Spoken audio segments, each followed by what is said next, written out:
அனைவருக்கும் வணக்கம். மயக்கும் மெட்டுக்கள் என்ற இந்த நிகழ்ச்சிக்கு உங்களை அன்போடு வரவேற்கிறேன். இந்த நிகழ்ச்சியில் இன்னைக்கு நம்ம பார்க்க போகிறது ஒரு ப்ரொடியூசர். இவர் பல மந்திர தந்திர கதைகளெல்லாம் ப்ரொடியூஸ் பண்ணவர். அது மட்டும் இல்லை, அந்த படங்களுக்கெல்லாம் இவரே இசையமைப்பாளராகவும் இருந்திருக்காரு. அந்த தயாரிப்பிலும் இசையமைப்பிலும் நல்ல ஒரு தரம் இருந்ததுனால அந்த படங்கள்லாம் மாபெரும் வெற்றி பெற்றது. அவர்தான் திரு ஆதி நாராயண ராவ். இந்த நிகழ்ச்சியில் ஆதி நாராயண ராவ் அவர்கள் இசையமைத்த ஒரு சில பாடல்களை நம்ம பார்க்க இருக்கோம். இந்த நிகழ்ச்சிக்கு தொடர்ந்து ஆதரவளித்து வரும் நல்ல உள்ளங்களுக்கு இந்த நேரத்தில் மீண்டும் என் இதயம் கிடந்த நன்றியை தெரிவித்துக் கொள்கிறேன். குறிப்பாக நீங்கள் கொடுக்கக்கூடிய அந்த கமெண்ட்ஸ், உங்களுடைய சஜஷன்ஸ், இதெல்லாம் எனக்கு ஒரு பெரிய ஊக்கமாக இருக்குது. இது போல் இன்னும் நிறைய பல நிகழ்ச்சிகள் நான் பண்ணணும் அப்படிங்கிறதுக்கு ஒரு ஊக்கம் இருந்தால் இருக்கிறதே உங்களுடைய கமெண்ட்ஸும் சஜஷன்ஸ் தான். அதுக்கு மீண்டும் ஒரு முறை நான் என் இதயம் கிடந்த நன்றியை தெரிவித்துக் கொள்கிறேன்.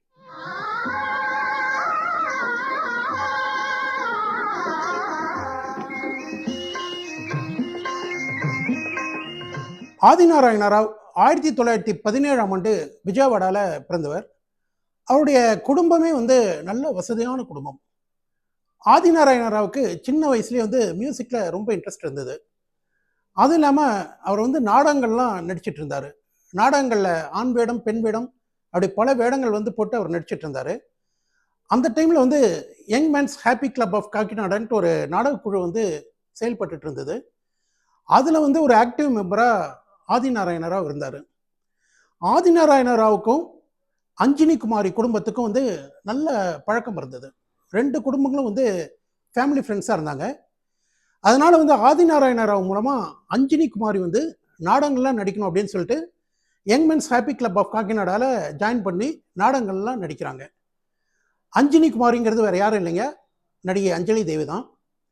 அஞ்சலி தேவிக்கு 12 வயசு இருக்கும்போது அவங்க அப்பா என்ன பண்ணுறாரு, அவங்கள கூட்டிகிட்டு கிராமத்துக்கு போய்ட்டார், கல்யாணம் பண்ணி வைக்கணும் அப்படின்ட்டு. ஆனால் அஞ்சலி தேவிக்கு நடிப்பில் ரொம்ப ஆர்வம் அதிகமாக இருந்ததுனால முரண்டு பிடிக்கிறாங்க. கல்யாணம் வேணாம், எனக்கு நடிப்பு தான் வேணும்ன்ட்டு ரொம்ப முரண்டு பிடிச்சதுனால கடைசியில் அஞ்சலி தேவியோட அப்பா என்ன பண்ணுறாங்க அப்படின்னா, அவங்க ஃபேமிலி ஃப்ரெண்டான ஆதிநாராயண ராவ்கிட்டே அஞ்சலி தேவியை ஒப்படைச்சிட்டு, இவங்களை நீங்கள் தான் பார்த்துக்கணும், இவங்களுக்கு ஆக்டிங்கில் ரொம்ப இன்ட்ரெஸ்ட் இருக்குது, இவங்க ஒரு நடிகையாக வரணும்னு ஆசைப்படுறாங்க, அதனால் இவங்களை பார்த்துக்க வேண்டிய முழு பொறுப்பும் உங்களுக்கு தான் அப்படின்ட்டு ஒப்படைச்சிடுறாங்க. 1942ஆம் ஆண்டு அஞ்சலி தேவிக்கும் ஆதிநாராயண ராவுக்கும் கல்யாணம் ஆகுது.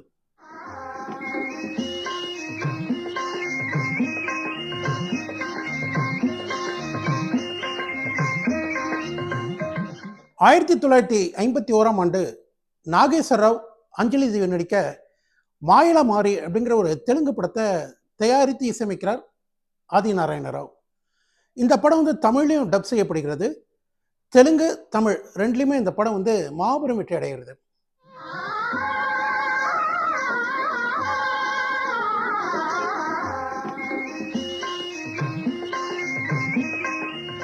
தமிழில் ஆதிநாராயண ராவ் தயாரித்து இசையமைத்த முதல் படம் பூங்கோதை. இந்த படம் 1953 ரிலீஸ் ஆன படம். நடிகர் திலகம் சிவாஜி கணேசனுடைய 2வது திரைப்படம் இது. இந்த படத்தில் ஆதிநாராயண ராவோடு இணைந்து இசையமைத்தது திரு எம் ரங்காராவ். இவர் ஒரு பிரபலமான வீணை இசை கலைஞர். இந்த படத்தில் டிவி ராமச்சந்திரனும் ஜிக்கியும் பாடிய ஒரு சூப்பர் ஹிட் பாடல் நான் ஏன் வர வேண்டும் என்ற ஒரு பாடல். நான் ஏன் வர வேண்டும், யாரை நட்சத்திரம். பூங்கோதை படம் எடுத்துட்டு இருக்கும்போது சிவாஜி கணேசன் வாய்ப்பு தேடி அலைஞ்சிட்டு இருக்காரு. ஒவ்வொரு கம்பெனியாக போய் வாய்ப்பு தேடிட்டு இருக்காரு. அப்போ அஞ்சலி பிக்சர்ஸ் ஆஃபீஸ்க்கும் வராரு. அங்கே டைரக்டர் எல்வி பிரசாதை பார்க்குறாரு.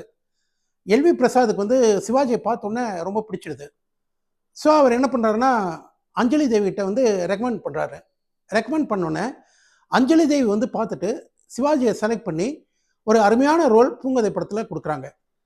அதனாலேயே நடிகர் திலகம் சிவாஜி கணேசன் அவர்கள் பெரிய புகழடைந்த பிறகு கூட அஞ்சலி தேவி முதலாளி அம்மா அப்படின்னு தான் கூப்பிடுவார். பூங்கோதை படத்தில் கம்பதாசன் எழுதி ஏபி கோமலா பாடிய ஒரு பாடல் கண்ணாலே பேசி பேசி. இந்த பாடல் அண்ணாலய ஹிட் பாடல்.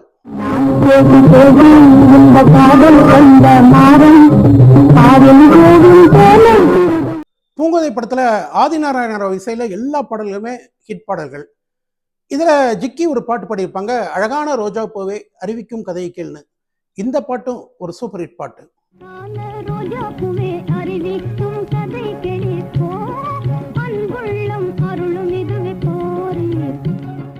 1955ஆம் ஆண்டு ஆதி நாராயண ராவ் அனார்கலிங்கிற ஒரு தெலுங்கு படத்தை எடுத்தாரு.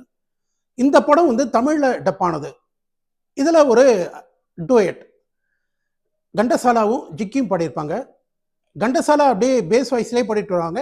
ஜிக்கிமா ஹை பிச்சில் பாடுவாங்க.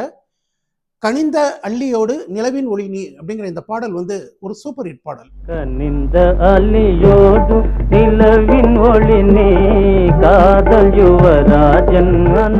அனார்கலி படத்துல நம்மளால என்னைக்குமே மறக்க முடியாத ஒரு அருமையான பாடல், ஜீவிதமே சபலமோ தென்றல் சுகம் மலருமோ. இந்த பாடல் வந்து 70 வருஷம் ஆச்சு.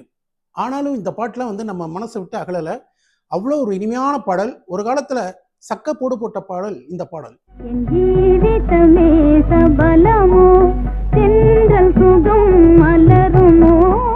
ஆதிநாராயண ராவ் படத்துல பாடல்கள் எவ்வளவுக்கு எவ்வளவு ஹிட் ஆகுதோ அந்த அளவுக்கு வந்து நடனமும் ரொம்ப அருமையா இருக்கும். குறிப்பா அஞ்சலி தேவியோட டான்ஸ் அவ்வளோ அழகா இருக்கும். அனார்கலி படத்துல வந்து ராஜசேகரா என்மேல் மோடி செயலாகுமோ ராஜதந்திரி நீயடான்னு ஒரு பாடல். இந்த பாட்டும் சரி, இந்த பாட்டுக்கு அஞ்சலி தேவியோட டான்ஸும் சரி எக்ஸலண்டா இருக்கும்.